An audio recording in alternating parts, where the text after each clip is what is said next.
Hi, what's up everyone? This is Barking Bulldog. Welcome back to yet another video. Sorry, I haven't been on for quite a while. I just got done with finishing my semester of college, so yay. I just got finished for the semester, and now I'm back here to do some more stuff for you guys. So today I'm doing my second movie review, or movie review number 2. If you haven't seen my first movie review, which was Teen Titans Go to the Movies, then be sure to look down, and I'll put a link in the video, so you can look at that. But today I want to do my next movie review, which is Spider-Man Into the Spider-Verse.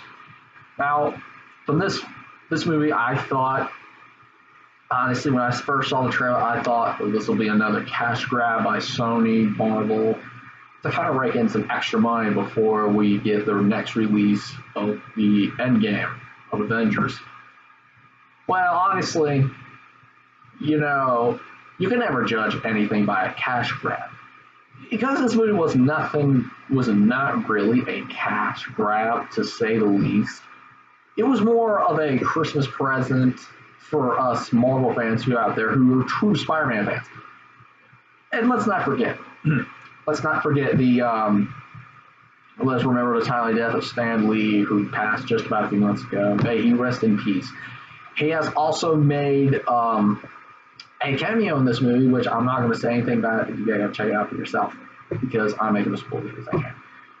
So, coming out of this, let me kind of tell you about the canon so far what we're into. So, back in so the Spider-Man canon has the 3 Sam Raimi trilogies with Tobey Maguire in 2002, 2004, 2007.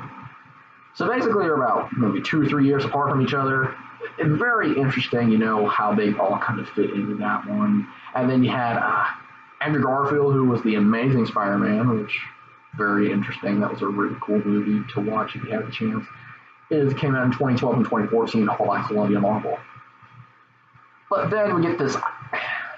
I'm not going to offend anybody by saying this, but I'm going to be quite frank with you. Back in July of 2017, and literally this was about a year ago, we had the distinct pleasure of introducing the brand new Spider-Man, Tom Holland, and in the movie SpiderMan Homecoming. Now, I personally went and saw this theater. Basically, the Spider-Man Homecoming movie was totally crowded. I couldn't get out of the theater. I'm like, what are everybody looking at? And so I come out, I'm like, what was that? Okay, let's be honest, Spider-Man Homecoming was just more of a comedy drama. It wasn't really the Spider-Man movie I was hoping for. Now, this was kind of disappointing. I kind of understand. If you're a real Spider-Man fan, then you would probably understand that Homecoming was just a cash grab to get people ready for the movies that came ahead. And coming out right after Homecoming was Thor Ragnarok, then Black Panther, then Infinity War. That really fell out. Homecoming didn't really need to have a place in that movie, in that canon, but I'm going to be honest, with Spider-Man Homecoming, there had to be a lot of things with it that I just didn't really understand. And if you guys agree with me, then Spider-Man Homecoming was more of a comic book. Now, going to the SpiderVerse movie, this one was a kind of apology to the Spider-Man fans for bringing us Homecoming. Now, for Homecoming was more from the newer generation Spider-Man. SpiderVerse is more of a tribute to the original Spider-Man movies, which makes a total sense. I mean, we got Spider-Man Homecoming here, who's paying tribute to the newer kids of this generation and the newer generation of kids who really think that Tom Holland is nothing but a stunt devil. I'm going to be honest with you, he's kind of a stunt devil, but it wasn't really good movie. But with Spider-Verse, it actually did it. But it just shied down. And what I mean by this is that Spider-Verse was way more, just the flow went perfectly. The storytelling was awesome. And the characters, phenomenal. I mean, we had great voice actors. We had Chris Pine. We had Mahershala Ali. We had John Mulaney, Nicolas Cage, Haley Steinfeld. I mean, this was an awesome cast. Not to mention that they made tons of references from the original Spider-Man movies, such as Spider-Man 1, 2, and 3. And even they try to do the distinct pleasure of bringing in some of the Spider-Verse characters that have never been mentioned. And they go back and they just try to create, this same story. And then in Miles Morales' case, when we have the Ultimate Spider-Man comic and the Ultimate Spider-Man show that's on Disney XD, you gotta basically get it.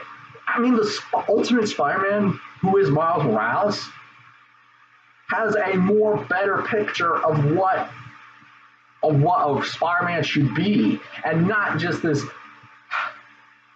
stunt devil going around saying he's Spider-Man who does his own stunts and then comes back out of the theater with about $1 billion in his wallet. Now, coming out of that, I'm going to say this. When Spider-Man Homecoming came out in 2017, the Teen's Choice Awards back in March of late this year, they had the feminine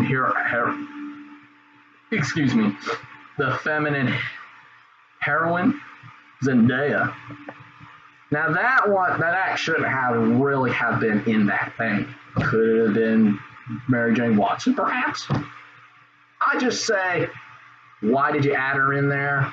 Could we done a little bit better? Yes. But what did the teens think? Nuh-uh, she was perfect.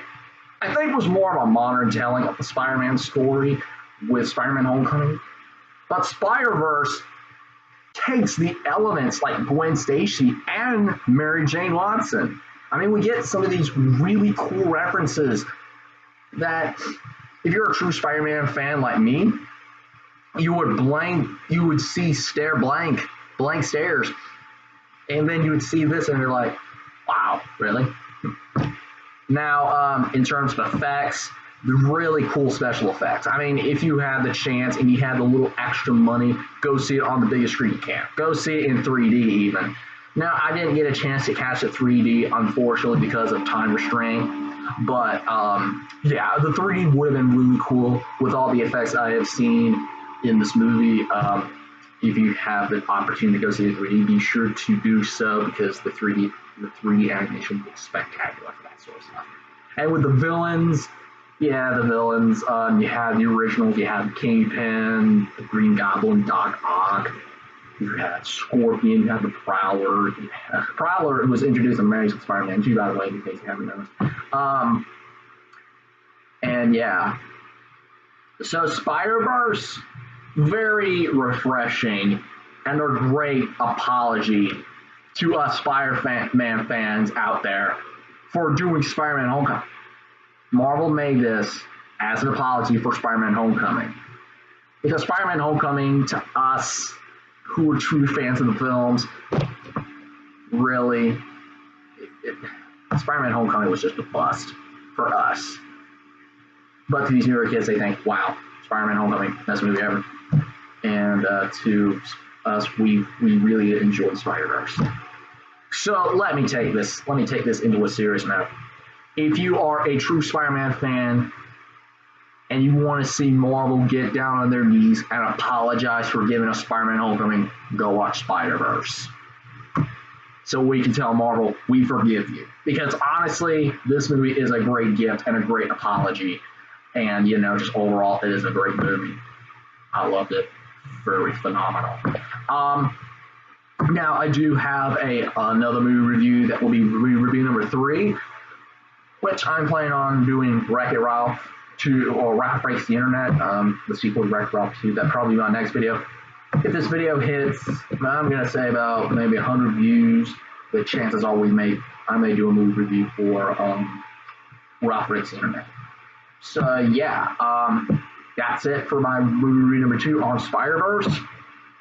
If you guys enjoyed this video, be sure to hit the like button down below, comment what movie you want me to review next, and tell us what you think about Spider-Verse. Alright guys, so thanks for watching, and I'll see you next time. Goodbye everybody.